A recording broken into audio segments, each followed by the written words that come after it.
¿Qué tal? Buenas tardes. Como bien lo comenta Osman, eh, el SAT actualmente está realizando muchas auditorías y no nada más el SAT, sino también el gobierno del estado de Jalisco, el de Guanajuato, San Luis Potosí, Estado de México, eh, Zacatecas también nos hemos enterado, son de los gobiernos, Sinaloa, son de los gobiernos que más han estado auditando temas de comercio exterior. Entonces, en virtud de esa importancia, cambiaron el tema para beneficio de ustedes y que a lo mejor pudieran tomar ciertas medidas. Si bien el tomar el curso no te va a dejar exento, ojalá pudieras tener tu constancia de participación y eso te exentara de una auditoría. Si bien no te va a dejar exento de eso, cuando menos sí que tengas algunos consejos de nuestra parte para prevenir cualquier contingencia. El tema que vamos a estar analizando es entonces la auditoría de activo fijo o el control del activo fijo y las mejores prácticas. ¿Qué es lo que nosotros consideramos como una mejor práctica para ustedes, para evitar, como les decía, alguna contingencia? Israel Díaz Escobar Sánchez, socio fundador de Escobar Carriedo y Asociados. Todos lo sabemos, los contadores se los enseñan en la universidad. Nosotros en comercio exterior lo hemos escuchado infinidad de veces. Las facultades de comprobación de la autoridad se extinguen a los 5 años. Pero luego también nos quedamos a la mitad del artículo 67 del Código Fiscal de la Federación y ya no le seguimos leyendo y ya no nos damos cuenta que además de eso hay más cosas que considerar. ¿Qué es eso? ¿Qué son esas más cosas a considerar? Sencillo, no son solo 5 años. 5 años podríamos decir es el mínimo que tiene la autoridad para que sus facultades caduquen. Este periodo puede llegar hasta los 10 años o incluso, como lo dice esta lámina, todos los productos deben de demostrar su legal estancia y tenencia en el país, independientemente del momento de compra, importación, adquisición. Es decir, nos enseñaron que 5 años podríamos nosotros despreocuparnos y no es cierto. Nunca nos debemos de despreocupar por esta parte. ¿Por qué?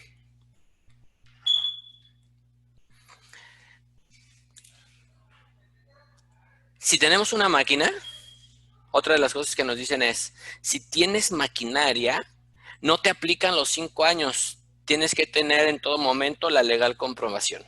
Y otra cosa que no nos dicen es que no nada más para la máquina. Yo digo todos los productos, en el entendido de que un producto es una mercancía y esa mercancía es distinto de un activo fijo. Contablemente, mercancía es tus insumos, mercancía es todo lo que no es un activo fijo. Tus activos fijos, tus maquinarias, son activos. Y hay que hacer esa diferenciación, por eso la hago yo en esta lámina. Los productos y los activos fijos deben de demostrar la legal estancia y tenencia. Insisto, siempre nos dicen en los cursos, en la universidad, en donde sea, el activo fijo en todo momento. No, todo lo que tengas en tu posesión debes de comprobar estas dos cosas, legal estancia y legal tenencia. Es más común el activo fijo. ¿Por qué? Porque resulta que tú compras un activo y ese te va a durar 20 años, ese te va a durar 30 años y pues la esencia de una mercancía es que no te dure tanto tiempo. Una mercancía la importas o la compras, la transformas, la vendes o no la transformas, pero la vendes en un periodo muchísimo más corto. Pero ¿qué pasa con aquella mercancía que no has desplazado? Que hay inventarios de empresas que por alguna razón no han vendido mercancía y no se deben de deshacer de la comprobación de su legal estancia y tenencia. En virtud de la audiencia que tenemos aquí, estoy casi seguro, pero no lo quiero obviar, que todos saben la diferencia entre la legal estancia y la legal tenencia, pero igual lo diré. Legal estancia es lo que te ayuda a ti a comprobar que está estancia legalmente en el país. Y la legal tenencia es para demostrar que lo tienes legalmente. Un carro puede ser robado, pero bien importado. Está legalmente en el país, pero no lo tienes legalmente. Una mercancía la pudiste haber comprado tú legalmente, pero no se encuentra en el país de la misma manera, entonces lo tienes legalmente, pero no está legalmente en el país. Entonces, esas dos cosas para este tipo de productos, llámese mercancías y llámese activos, son importantísimos mientras los tengas. Insisto, si una mercancía, parte de tus inventarios, la compras hace 10 años, pero todavía la tienes, debes de comprobar la legal estancia y tenencia. Estancia, obviamente, cuando la mercancía ostenta ser de fuera de México, en todo momento. No nada más el activo, perdón. Esto es importante y nos gusta decirlo. ¿Por qué? Porque si bien comercio exterior no es recaudatoriamente importante para el país, quiero que veas en temas del impuesto general de importación, menos del 3% de los ingresos tributarios del país son aranceles. Quiere decir que lo que estamos platicando y el control del activo fijo y ese rollo, su tema no es el arancel. Es más, la importación temporal de activo fijo paga el arancel. No estás difiriendo nada y casi toda la maquinaria, incluso hablando específicamente de este tema de control de activos, pues casi toda la maquinaria está exenta de arancel. Todo aquello que le sirve al país para producir, generar trabajo, valor agregado y demás, pues está de alguna manera o en su mayoría exento de arancel. Entonces, fíjate bien, de la recaudación tributaria de nuestro país, solo 3% corresponde a aranceles. Es muy poquito. Quiero que veas que no le es importante el impuesto general de importación. Y digo de los ingresos tributarios porque recuerden que nuestro gobierno federal tiene ingresos tributarios y tiene ingresos no tributarios. Hablo específicamente de los ingresos tributarios. Si eso le sumo yo del todo lo que va a recibir nuestro gobierno, llámese ingresos tributarios y llámese ingresos no tributarios, eso se me va a la mitad tal vez de todo lo que va a recibir nuestro gobierno federal. Ni el 2% es arancel. Pero fíjate bien en esta lámina. 70% de la recaudación en aduanas es IVA. Si bien yo te dije, impuesto al comercio exterior no es importante para nuestras autoridades, sí lo es el IVA. 70% de lo que se recauda en aduanas se llama impuesto al valor agregado. Eso sí es importante. Luego quiero que nos pasemos a la siguiente. De toda la recaudación de esos miles de millones de dólares que recauda nuestro gobierno, de eso que nada más representa el 3% en aranceles, de eso que en aduanas lo que se recauda es el 70% solo IVA. Quiero que veas esta lámina y dice, más del 30%, perdón, de la recaudación del país se da en la aduana. De todo lo que recauda esos miles de millones de pesos o de dólares, de todo lo que se recauda, 30% lo recauda la aduana. Importantísimo el IVA, importantísimo el IVA en la aduana. Y últimamente el IEPS, a partir de la reforma de 2013, que empezaron a cobrar el IEPS a partir del 2015, se empezó a recaudar muchísimo IEPS. No es tan importante como el IVA, pero sí alcanza a ser una buena recaudación.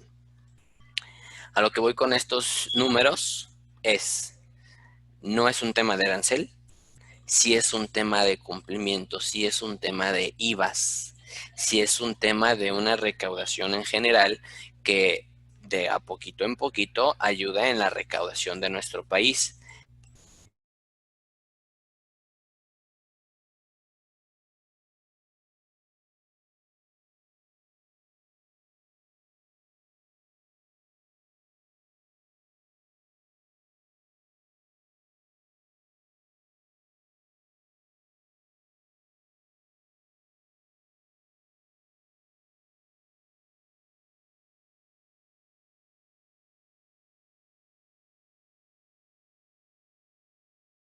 ¿Me escuchan?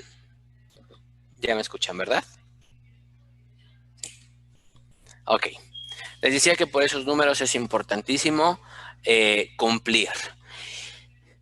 ¿En qué sentido? En los productos más caros, la maquinaria. La ley aduanera establece, y aquí está el artículo 146 de la ley aduanera, la tenencia, tenerlo legalmente. El transporte o manejo de mercancías de procedencia extranjera, salvo las de uso personal, deben ampararse en todo momento con cualquiera de los siguientes 3 documentos. El primero, pedimento. Si nosotros importamos o no lo importamos, pero el producto ostenta ser de fuera, debemos de cumplir con la legal estancia en el país. Y lo podemos hacer con el pedimento o con la factura. La factura nos va a servir para las dos cosas. La legal importación, la legal tenencia, perdón, y si fue importado por un tercero que no fui yo necesariamente o mi proveedor lo importó, pues que cumpla con los requisitos a que se refiere el Código Fiscal. Si yo importé la mercancía, el pedimento está a mi nombre, con eso compruebo la legal importación y la legal tenencia. Es decir, legal estancia y legal tenencia. Las dos cosas pueden servirme para comprobar las dos cosas, obviamente cumpliendo con sus respectivos requisitos. Y el tercer documento suena a payasada. De hecho, cuando lo escribí de payasada, porque dice, nota del instituto para devolver a los mexicanos lo robado. Sí es una payasada porque no propiamente lo dice así el artículo 146 de la ley aduanera, pero es la nota que te expide la autoridad cuando lo remata. Cuando tú lo compras en una subasta de esas que hace lo que antes era conocido como el sistema de administración y enajenación de bienes, decía una nota expedida por la autoridad cuando te lo vendió y demás, y la semana pasada le cambiaron el nombre a ese nombre horroroso que se llama el Instituto para devolver a los mexicanos lo robado. Pues entonces cuando compramos algo en una subasta o nos lo adjudica, tenemos que tener ese documento. Pedimento CFDI o la nota del SAE o del instituto. Hablando de las facultades de comprobación, te hacemos pues ahí un resumen en esta lámina que estás viendo. Hacemos un resumen de cuáles son las que tiene la autoridad. Una de ellas, la más común, es la visita domiciliaria. Vamos a hablar un poco de ella más adelante. Otra es la revisión de gabinete.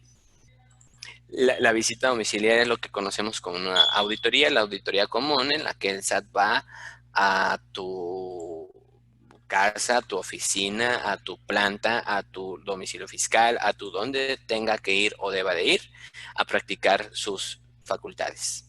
La revisión de gabinete también van, pero a notificarte para que tú envíes la documentación a los gabinetes en donde ellos trabajan. Bueno, no es la etimología, pues, pero la razón de llamarle revisión de gabinete es que antes las contribuciones se pagaban y se recaudaban en un gabinete, como en un mostrador. Entonces tú ibas y le demostrabas en esos gabinetes, antes, muy antes, cuánto habían ingresado, cuánto deberías de pagar y demás, y así es que por esa razón en la que tú vas a su oficina, a su gabinete, es que se llama así. Otra de las facultades de comprobación, que no es propiamente una según el Código Fiscal de la Federación, pero sí lo es en la propia aduana cuando presentamos la mercancía al mecanismo de selección automatizado. cuando nosotros vamos a lo que conocemos como semáforo y nos toca rojo o nos toca que nos revisen la mercancía, pues entonces estamos en una facultad de comprobación. Que como dicen, no genera instancia, pero de alguna manera van a verificar que hayamos cumplido correctamente. Otra de ellas es la auditoría electrónica. La auditoría electrónica es la que hace el SAT desde sus oficinas. No, siempre me gusta hacer la separación de que no es la auditoría de expedientes electrónicos cuando nos los pide. Es decir, en una visita domiciliaria o en una revisión de gabinete nos puede pedir la documentación electrónica. A eso no se llama auditoría electrónica. La auditoría electrónica tiene cabida en el artículo 42 del Código Fiscal y dice que es la auditoría que realiza la autoridad con sus propios registros y nos va a enviar una preliquidación en la cual nosotros podemos impugnar o bueno, no impugnar, sino más bien contestar para desvirtuar lo que el SAT presume y después el SAT tomará su propia decisión, ¿no? Pero sí me gusta especificar que no es lo mismo la auditoría de expedientes electrónicos, porque eso puede ser en una versión de visita domiciliaria o de revisión de gabinete, con esto que es una auditoría electrónica, que es otra cosa muy diferente y el proceso es muy diferente y que se tarda muchísimo menos porque pues tal vez ya tengan un año auditándote y tú ni te habías dado cuenta, ¿no? La otra facultad de comprobación, que es 24/7, o sea, los 365 días del año a todas horas, es la verificación de mercancía en transporte. Esa es una facultad de comprobación que de hecho esa sí la distingue, a diferencia de la del mecanismo de selección automatizado, esa sí la distingue el artículo 42 del código. Esta facultad es cuando la mercancía se está trasladando. Hace ratito les decía yo que que hay algunos estados, en virtud de lo que dijo Osman, que hay unos estados que están fiscalizando. Les comentaba de Jalisco, de Guanajuato, del Estado de México, de Sinaloa, San Luis Potosí, fiscalizan mucho y fiscalizan mucho en verificación de mercancía en transporte. Hacen retenes, ahí están fiscalizando. Y las cartas de invitación, que las cartas de invitación no propiamente son una facultad, sino más bien es como su nombre lo dice, una invitación que recomienda Prodecon, tienes que contestar. La Prodecon en los foros dice, por favor contesten. Oye, ¿puedo no contestar? Sí, puedes no contestar. ¿Qué va a pasar? Que va a derivarse una auditoría, punto. Aquellas empresas que no contestan, mañana les va a llegar una auditoría. Digo, no propiamente mañana, pero tarde o temprano les va a llegar auditoría. Entonces, recomendación, las cartas de invitación se contestan. Algo así como cuando te invitan a una boda y te ponen el répondez s'il vous plaît, también el SAT, por favor, contesta.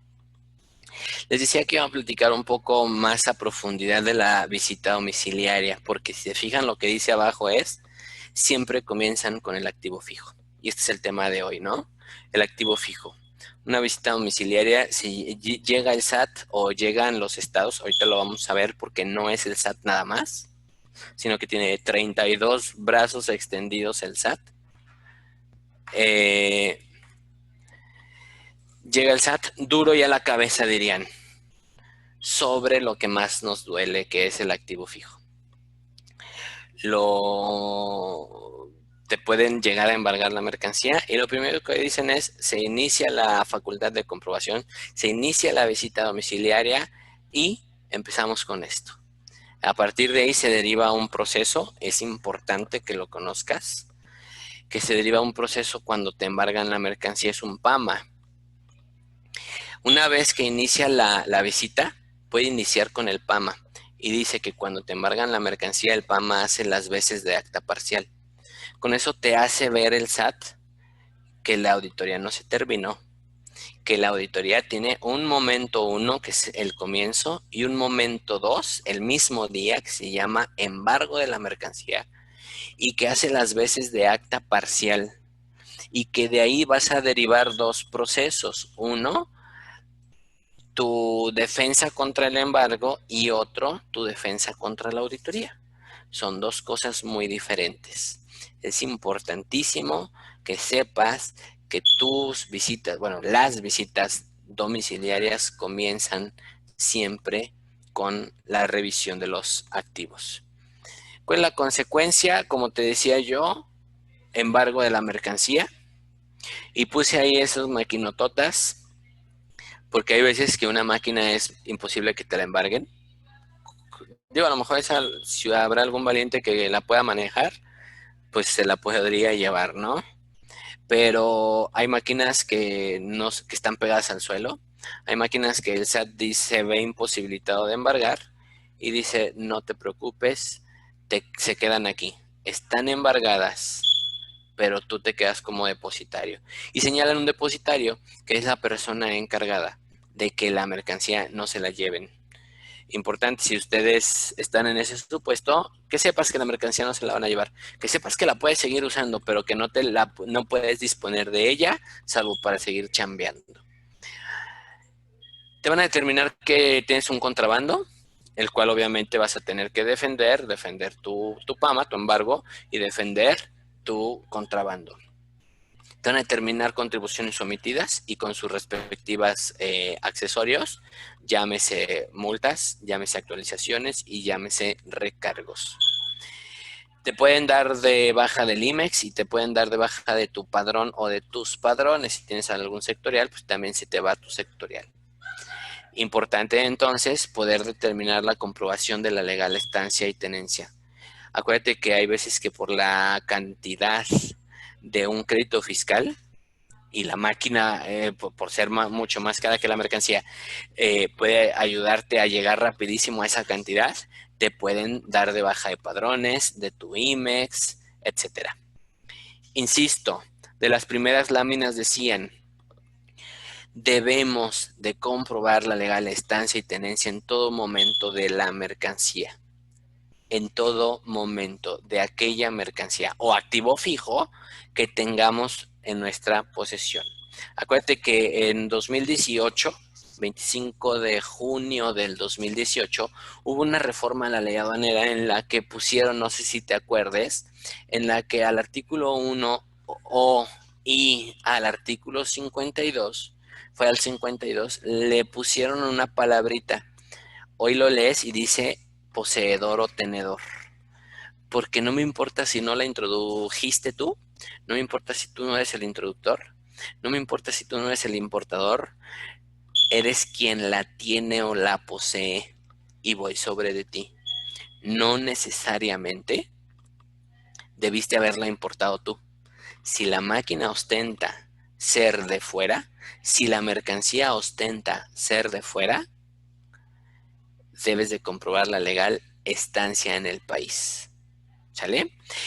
Aquí al SAT principalmente, la Administración General de Auditoría de Comercio Exterior principalmente. Pero también, si tú te fijas en la lámina, viene ahí la Ley de Coordinación Fiscal. Hace muchos años, ni ustedes ni yo habíamos nacido, cuando el gobierno federal hizo un pacto con los estados, en la que se coordinaron, ahí dice, hay una coordinación entre la federación y los estados con sus respectivos municipios para no establecer impuestos estatales cuando ya existen los federales. Si bien el artículo 131 de la Constitución prohibiría que un estado grabara mercancía de comercio exterior, la Constitución no prohíbe grabar cualquier otra cosa a los estados, salvo ciertas cosas que son, como dice el 131 de la Constitución, facultad privativa de la federación. Otras cosas no son privativos de la federación y entonces los estados pueden tener, digamos, su independencia en la determinación de hacer o de cobrar impuestos, si así lo considera. Un buen ejemplo es el 2% sobre nómina, los impuestos al hospedaje, que son impuestos muy, muy, muy estatales, pero el SAT, a través de la Ley de Coordinación Fiscal y los estados, se pusieron de acuerdo en no cobrar otros dos veces impuestos, sino que el SAT dice que me paguen a mí y luego yo te doy un dinerito.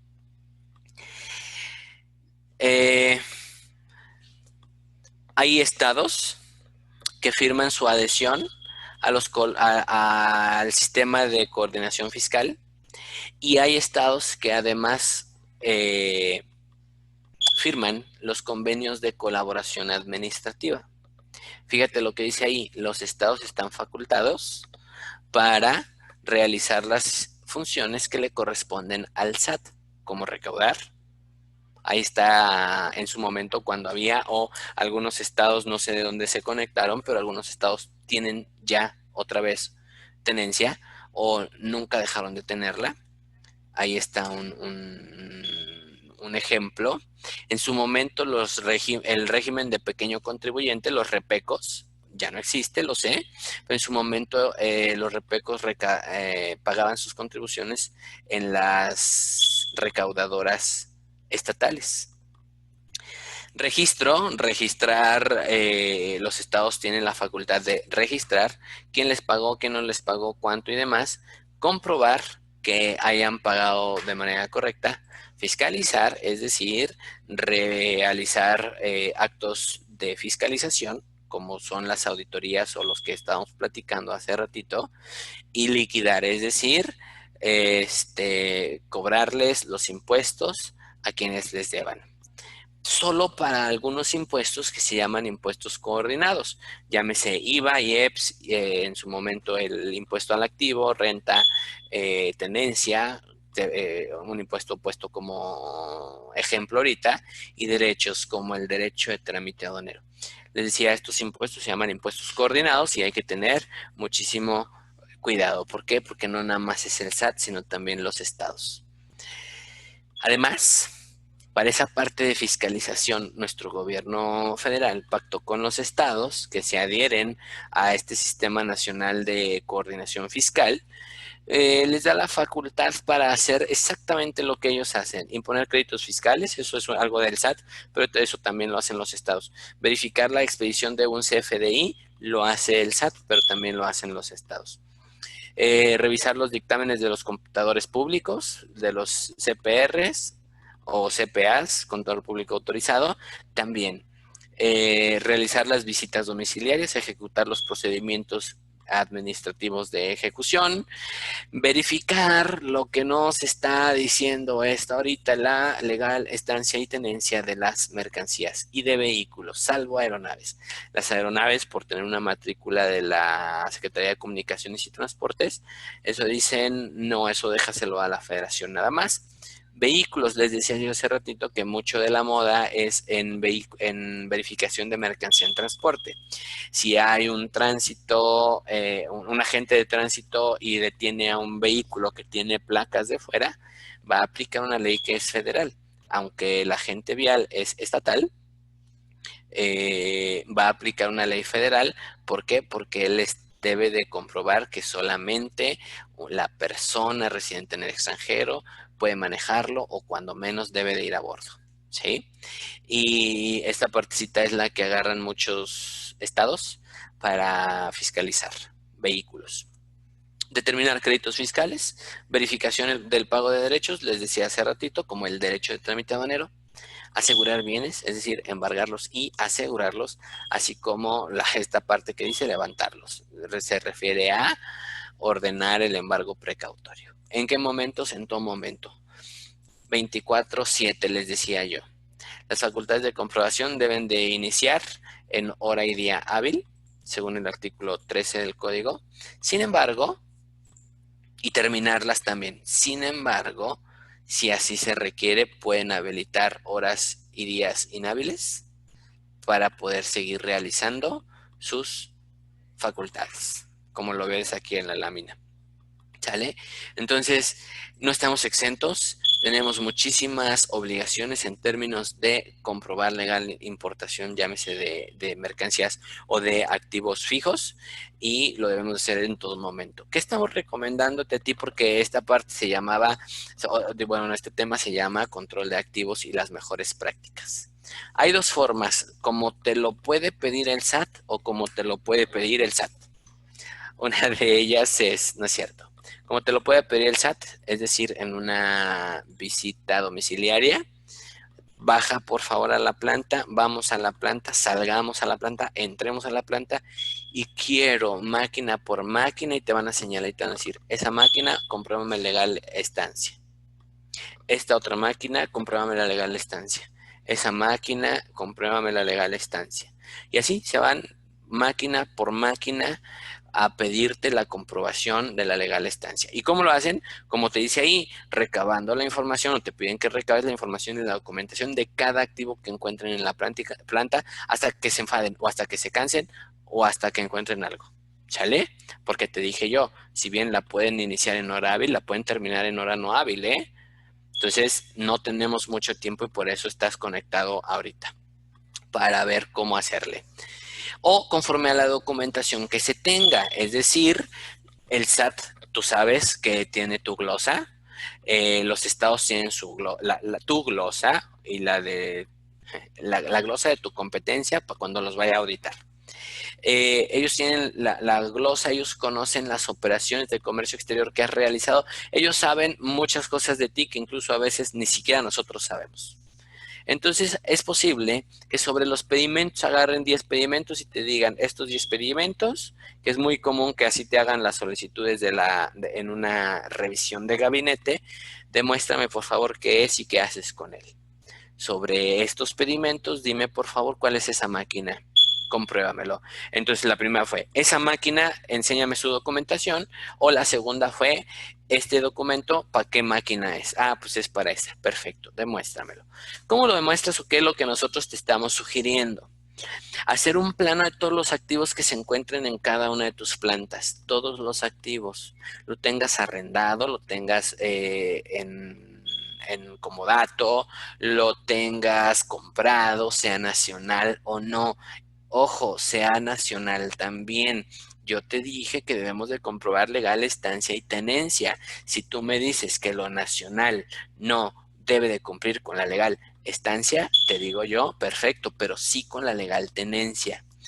Ojo aquí, mucha gente financiera sobre todo dice, es que esto ya no tiene valor fiscal, ya lo deduje, ya pasaron más de 10 años, lo deduje al 10% anual, ya no tiene valor en libros contables. Bien, no tiene valor en libros contables y eso no quiere decir que no tenga valor aduanal, no quiere decir tirar los papeles. Sencillo, si tú fueras el SAT y no hubiera documentos de nada, ¿qué va a pensar el SAT? ¿Que todo tiene más de 10 años? ¿O que haces como que todo tiene más de 10 años y que dices que tiraste todo porque no tienes nada? Va a pensar la segunda.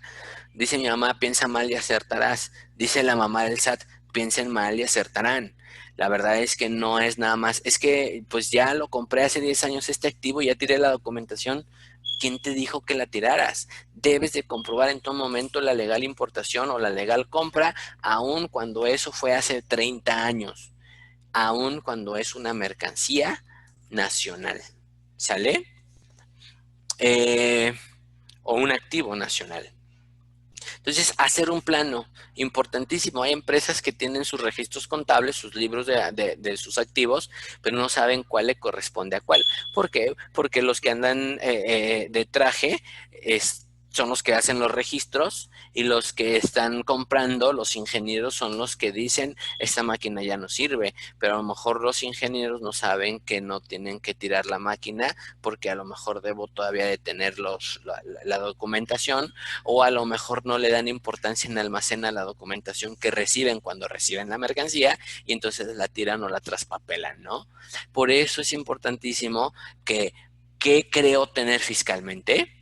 ¿A qué corresponde cada uno de estos registros y cuál es su legal comprobación? Te estoy hablando de 3 niveles. El primero es qué creo tener en la parte fiscal contable, qué efectivamente tengo y cómo compruebo que lo tengo.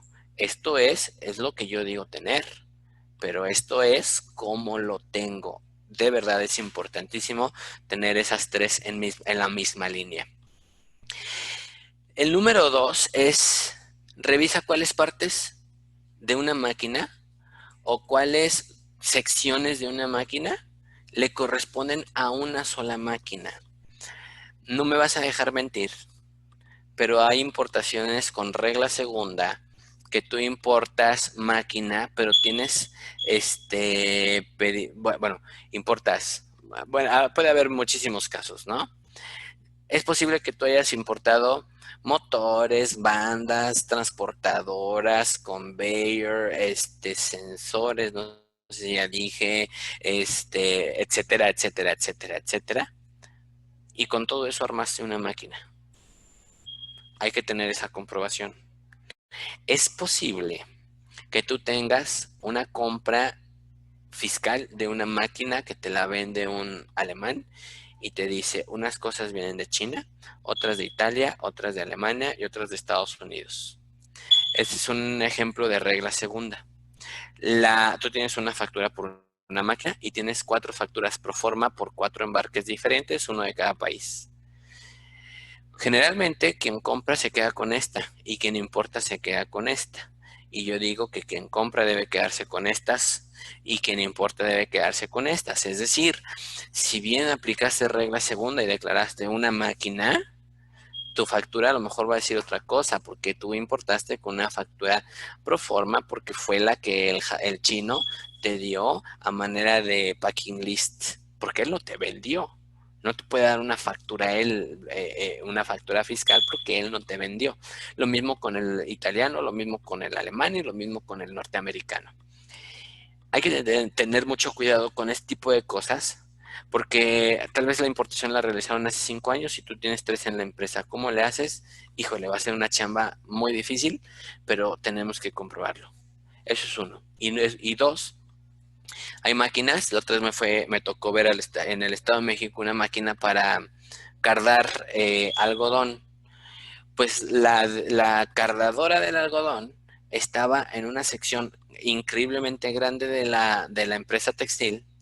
Se conectaba vía un ducto en el techo con otra segunda sección.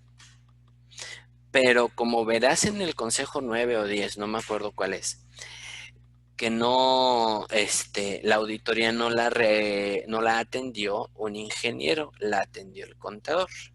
Y el contador no sabe que esta máquina que está en este cuarto es la misma que está en este otro cuarto, pero que se comunican por un ducto en el que se van a mandar algodón de un lado para otro y que por cierto ese ducto no se nota.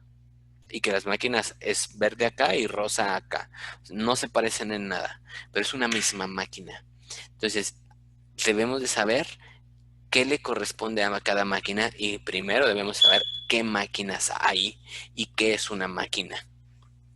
El número 3 es, por favor, pidamos números, revisemos números de parte, números de serie, marcas y modelos. ¿Por qué? Porque en esa empresa, en el Estado de México, tenían una factura que decía ser la máquina 01021, pero ostentaba ser la 01022. Tenía un número mal. Los números de serie que no corresponden, pues si bien son error de dedo, pues el 1 está al ladito del 2, tal vez se equivocaron al hacer la factura, porque fíjate, era mercancía nacional y le estaban desconociendo la legal tenencia. Entonces te estoy diciendo, va para todos, ¿sale?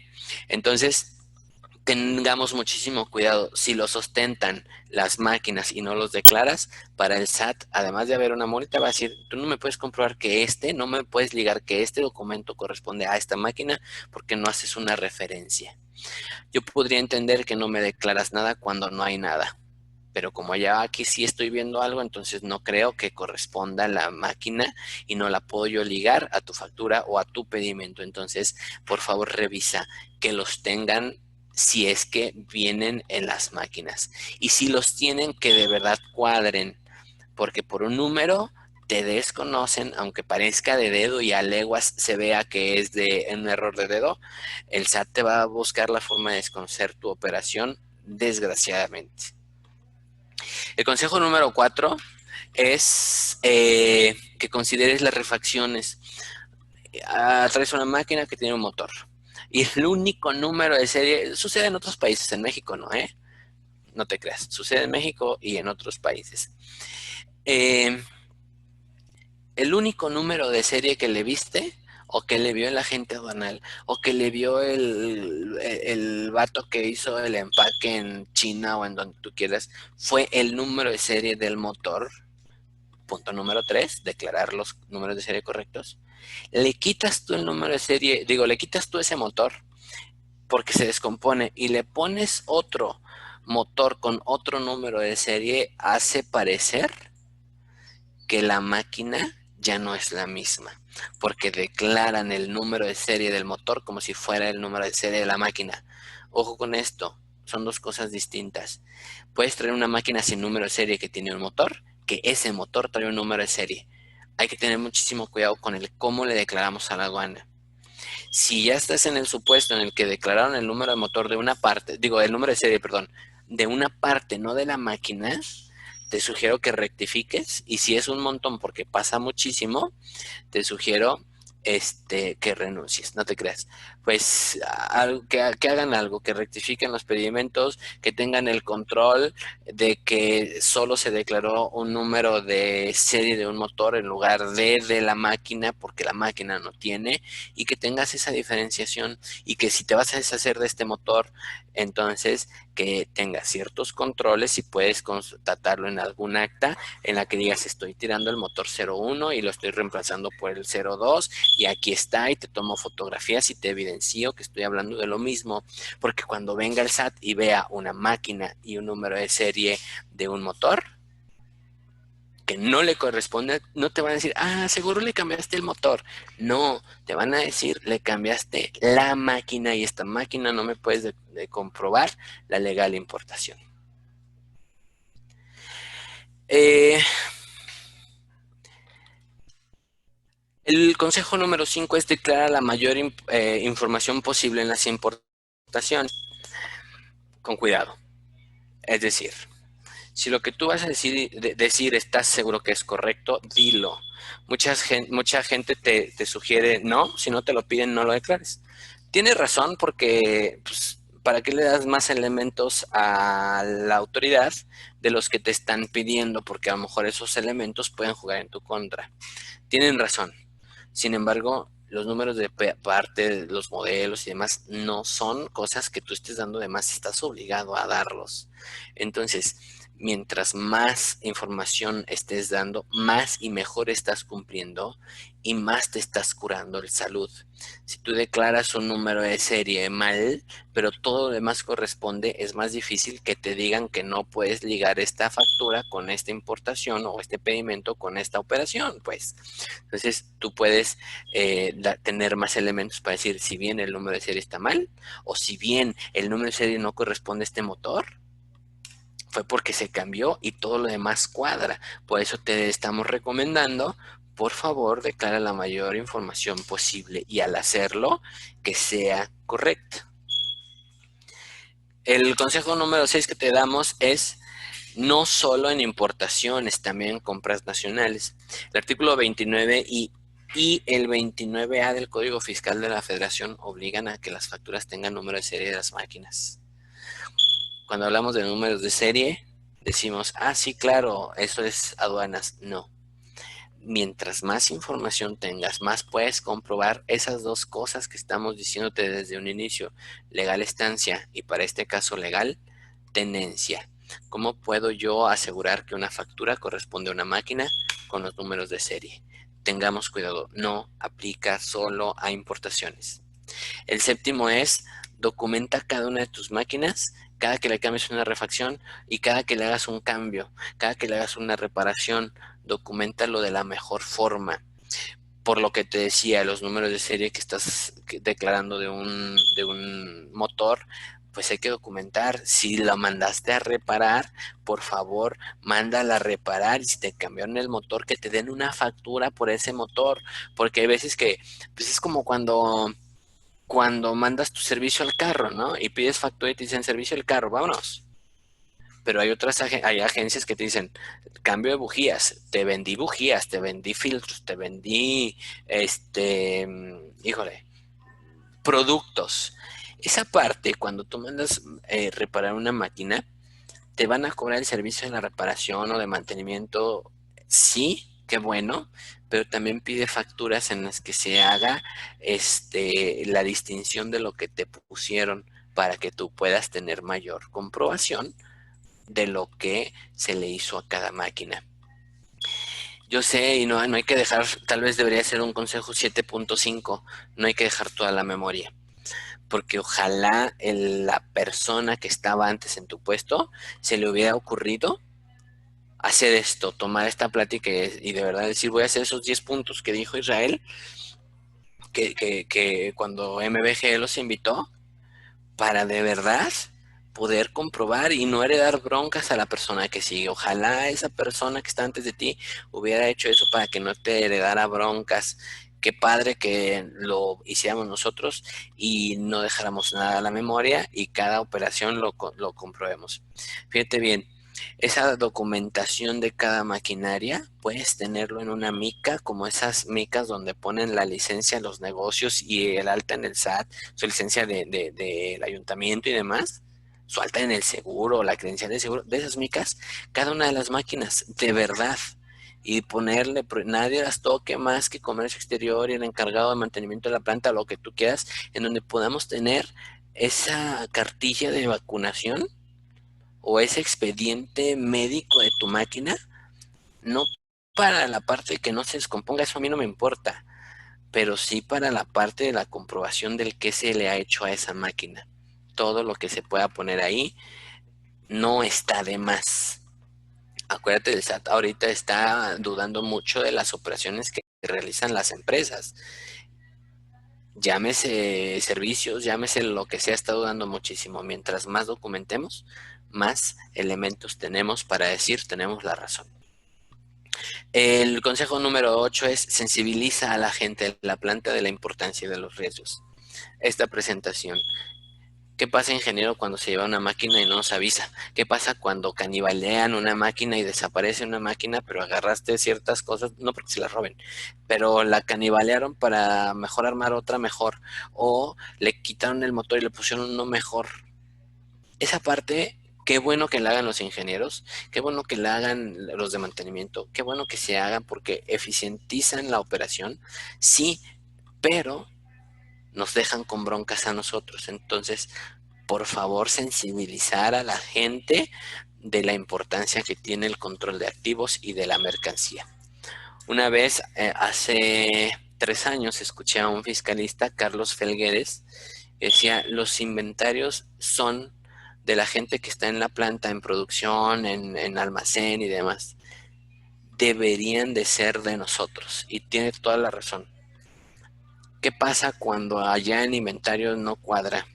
Levantan la mano y dicen debe de haber 10, pero hay 9, hacen un ajuste, revisan, si se lo robó a alguien se lo van a cobrar, si alguien lo tiró se lo van a cobrar, si alguien está desperdiciando, van a hacer algo que solucione de manera, digamos, rápida e inmediata la bronca de la empresa por esa pérdida.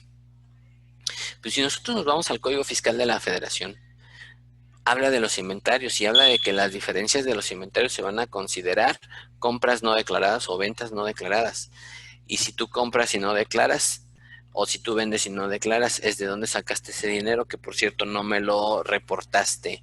No me reportaste esa compra, no me reportaste esta venta. Tienes ingresos acumulables que no me declaraste o tienes deducciones que al no haberme declarado, te las voy a desconocer. De verdad, deberían de ser los inventarios nuestros.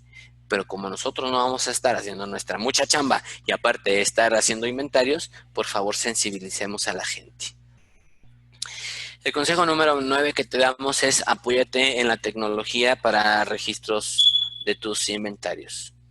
Estoy vendiendo aunque no me den comisión,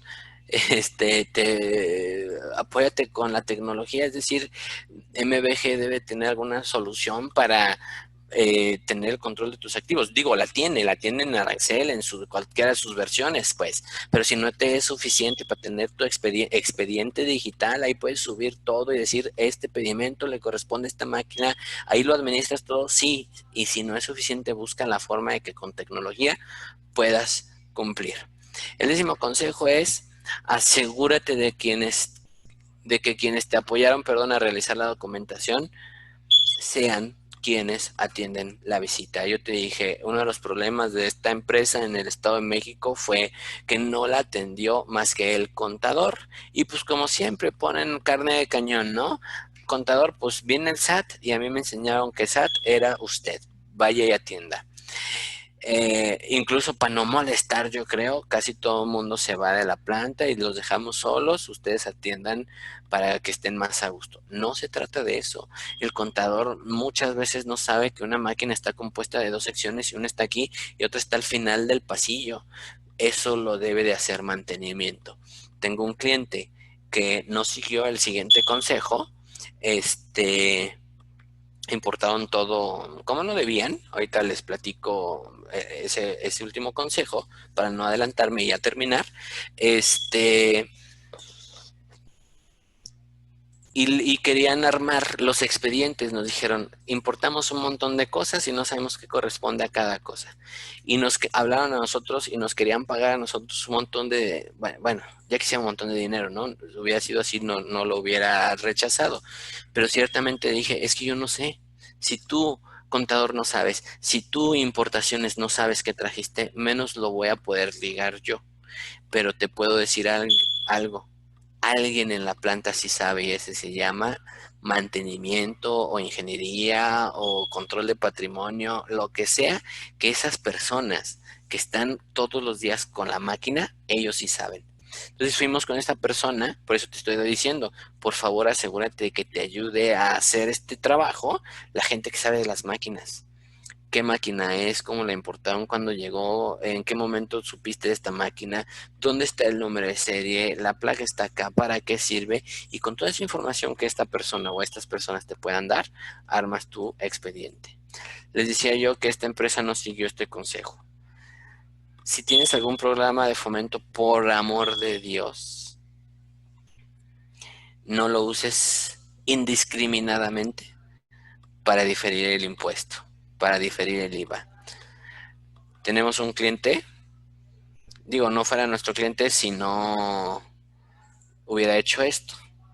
Importó mobiliario y equipo, se puede, puedes importar mobiliario y equipo sin ningún problema, pero no en IMEX. Y dice ahí, si tienes algún programa de fomento, no por ahorrar, lo uses indiscriminadamente. Activo fijo es una computadora que te va a ayudar al proceso productivo. Activo fijo es una máquina que te va a ayudar al proceso productivo. Activo fijo es lo que te ayuda a los procesos productivos. Hablando del activo fijo de IMEX. Una duela de madera para el piso no es activo fijo, es un activo. Si lo compraste y forma parte de tu activo contable, lo es. Un mueble, un escritorio, una silla, un portagarrafones, despachador de agua, un refrigerador para el comedor, son activos de la empresa, sí, pero no para IMEX, no tiene nada que ver. Por favor, tengamos mucho cuidado en que si vamos a usar algún programa de fomento, solo que entre lo que deba de entrar. Oye, viene con herramientas. Si yo fuera agente aduanal diría las herramientas son parte de la máquina, pero como no soy agente aduanal no lo puedo decir. Hay muchos agentes aduanales que dicen que no y que se tienen que declarar aparte porque les da, digamos de alguna manera, y lo digo con mucho respeto, miedo declarar, digo no declararlo y considerarlo parte de la máquina y que después el SAT les digo o a aduanas les embarguen la mercancía. Está bien, si estás en ese supuesto, está bien, pero no lo metas como activo fijo. No metas los tornillos y las arandelas y las chanfaldranas y las espiroquetas y esas cosas que son herramientas. No las metas como activo fijo, por favor. Sácalas de ese pedimento, un taladro, un destornillador, aunque sea eléctrico. No lo metas como maquinaria de IMEX, por favor. O si lo quieres hacer, hazlo, pero que sepas que se descompone y cambias de régimen y lo tienes que destruir. Pero para que andes controlando todo eso abajo en producción con la gente de producción, pues va a ser súper difícil controlarlo y mañana vas a tener problemas. Yo sugiero todo lo que sea herramientales y consumibles, mejor que se vayan a un pedimento que no sea de activo fijo, que sea un pedimento a uno, pagas los impuestos por eso y listo. A final de cuentas, cuando se descomponga el destornillador, tarde o temprano vas a tener que pagar impuestos, mejor hazlo de una vez y quítate de problemas. Y obviamente el piso no es un activo fijo que debamos de importar de nuestro IMEX, aunque si bien se considera fiscalmente activo, no es un activo de la IMEX, ¿sale? Esos son los consejos que tenemos para ustedes. No sé si alguien tenga alguna pregunta. Son 50 minutos. Traté de no extenderme. Si tienen alguna pregunta, creo que es el momento.